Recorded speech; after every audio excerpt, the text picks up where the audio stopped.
और इस भयानक त्रासदी के बाद एक थ्योरी और सामने आ रही है कि ये चीन की वजह से नेपाल में बाढ़ आई है, सैलाब आया है। चीन के केरुंग इलाके में दरअसल झील फटी है।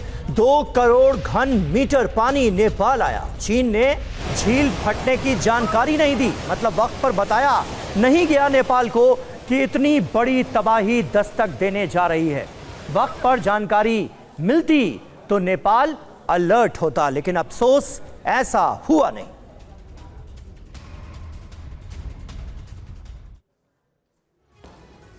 तो चीन की लापरवाही, नेपाल में भीषण तबाही। सुबह 10:30 बजे चीन के केरुंग इलाके में दरअसल झील फटी। 2 करोड़ घन मीटर अतिरिक्त पानी नेपाल आ गया। नेपाल चीन के समय में 2 घंटे 15 मिनट का अंतर है। नेपाली समय के मुताबिक सुबह 8:15 बजे ये आपदा आई, ये त्रासदी हुई। चीन ने तुरंत इसकी जानकारी नेपाल को नहीं दी। चीन ने जानकारी 45 मिनट की देरी से साझा की। वक्त पर जानकारी मिलती तो नेपाल अलर्ट हो सकता था। नदी किनारे से लोगों को निकाला जा सकता था, कुछ जिंदगियां बचाई जा सकती थी, लेकिन अफसोस चीन की लापरवाही के चलते यह मुमकिन नहीं हो पाया। नेपाल में सैलाब ने इसके बाद कैसे तबाही मचाई, सैलाब के आने के बाद क्या हुआ, जरा देखिए।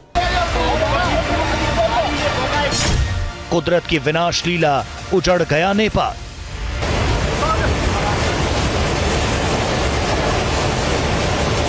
बह गई गाड़ियां, टूट गए पुल और पुलिया।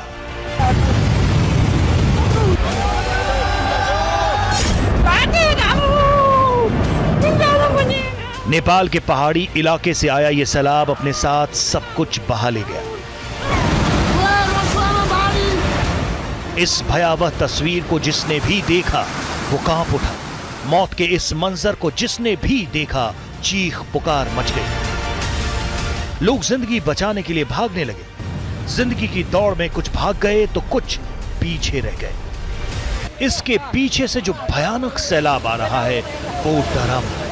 लोगों को सैलाब की आहट मिल चुकी थी। पल भर में ही यहां अफरा तफरी मच गई। लोग जिंदगी बचाने के लिए भागने लगे। देखते ही देखते ये पूरी बिल्डिंग जमीन दोज हो गई। बड़े बड़े पत्थर हवा में उड़ते दिखाई देने लगे। मौत का सन्नाटा छा गया। न जाने कितने लोग इस कुदरत के क्रोध के शिकार हो गए। नेपाल में हुई तबाही की इस तस्वीर को भी देखिए। नेपाल के साथ लगती सीमा के तिब्बत वाले हिस्से का ये वीडियो। ये किसी बस अड्डे की तस्वीर है। आसपास कई इमारतें, यहां भी जिंदगी बचाने की रेस लगी है, लेकिन सैलाब इनका पीछा कर रहा है। लोग आगे आगे भाग रहे हैं, पीछे पीछे सैलाब इनकी जिंदगी की सांसें छीनने पर आमादा है।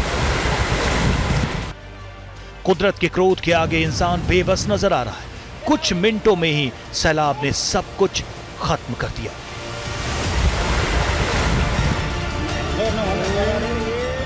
यह तस्वीर नेपाल के रसुआ जिले की है।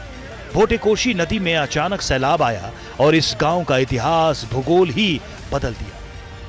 कुछ देर पहले जिस गांव में सब कुछ ठीक था, लेकिन विनाशकारी सैलाब ने इस गांव को अनाथ कर दिया। मकान, दुकान, गाड़ियां सब सैलाब में बह गए। आप तस्वीरों में देख सकते हैं, सैलाब को देखते ही लोग सुरक्षित जगहों पर भाग रहे हैं। सैलाब पीछे पीछे इस गांव को अपने आगोश में लेता जा रहा है।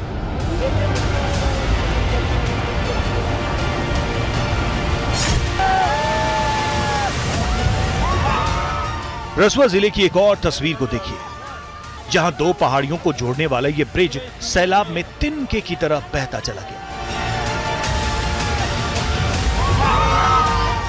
पल भर में ये पुल बीच से टूट गया।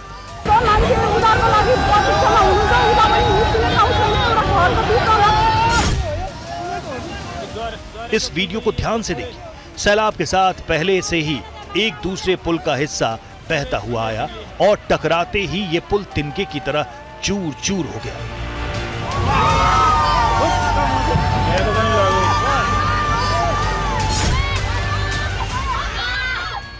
ये एक हाइड्रो पावर प्रोजेक्ट की तस्वीर है। यह प्रोजेक्ट भी कुदरत के कहर का शिकार हो गया। सैलाब ने इस प्रोजेक्ट को तबाह कर दिया। अचानक आई बाढ़ से 216 मेगावाट क्षमता वाला अपर त्रिशूली वन जल विद्युत परियोजना का बांध पानी के तेज बहाव में टूट गया। इससे इस प्रोजेक्ट को भारी नुकसान हुआ है। बताया जा रहा है कि सैलाब में 13 और हाइड्रो पावर प्रोजेक्ट को क्षति पहुंची है। इसके बाद से नेपाल में बिजली आपूर्ति ठप है।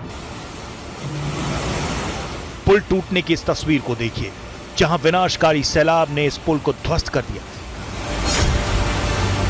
यह पूरा पुल पानी के तेज बहाव में टुकड़े टुकड़े होकर तैर रहा है। तस्वीरों में आप देख सकते हैं चारों तरफ घर बने हुए, पहाड़ हैं। इस इलाके में अच्छे खासे लोग रहते हैं। सैलाब के आने के बाद यहां सब कुछ तबाह हो चुका है।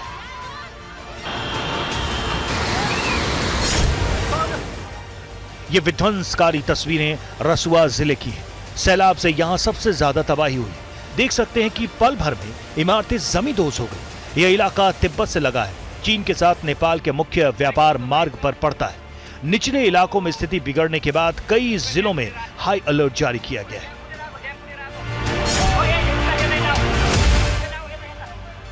नेपाल से रोंगटे खड़े करने वाली कई तस्वीरें आई हैं। इस विनाशकारी सैलाब ने सैकड़ों लोगों की जिंदगी छीन ली। सैकड़ों लोग लापता हैं। मलबे में जिंदा लोगों की तलाश जारी है। हजारों गाड़ियां, मकान सब सैलाब में बह गए। कुदरत के क्रोध से नेपाल कराह रहा है। राहत और बचाव कार्य जारी है। कुदरत के आगे सब लाचार है। नेपाल से आकाश वत्स के साथ कैमरामैन मुनीश, TV9 भारतवर्ष।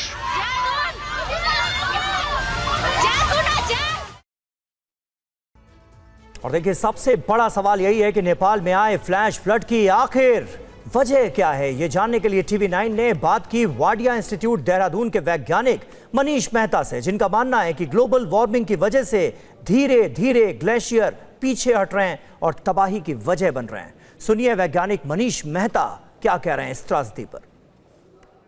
इस वार्मिंग की वजह से प्रेसिपिटेशन और टेम्परेचर कंडीशन भी चेंज हो रही है। इस टेम्परेचर बढ़ने की वजह से अब जहाँ पहले जो है स्नोफॉल होता था विंटर में या समर में बेसिकली, तो वहाँ पे अब रेनफॉल हो रही है। अब जो मटेरियल ग्लेशियर ने पीछे छोड़ा हुआ है, उस मटेरियल में सिस्टम क्या हो रहा है कि वो मटेरियल लूज अनकंसोलिडेटेड है और ग्लेशियर्स के अंदर होने की वजह से, पानी होने की वजह से सैचुरेटेड है वो। अब उसमें हल्की ड्रॉपलेट पानी की पड़ रही है, पानी थोड़ा बहुत बरस रहा है उसके ऊपर, तो वो नीचे की ओर ग्रेविटी के साथ नीचे की ओर फिसल के नीचे की तरफ जा रहा है। जिसकी वजह से क्या हो रहा है कि वो अब जो वैली होती है ग्लेशियर में, वो नैरो वैली होती है। नैरो वैली होने की वजह से वो कहीं डैम और पॉन्ड्स बनाना शुरू कर दे रहा है। और वो पॉन्ड जब उसमें पानी ज़्यादा भर जा रहा है तो बाद में ब्रीच कर जा रहा है, जिसकी वजह से ऐसी संभावना हिमालयन रीजन में बेसिकली जो नेपाल में हुआ वो लगभग मुझे लगता है कि ऑलमोस्ट सेम ऐसी घटना है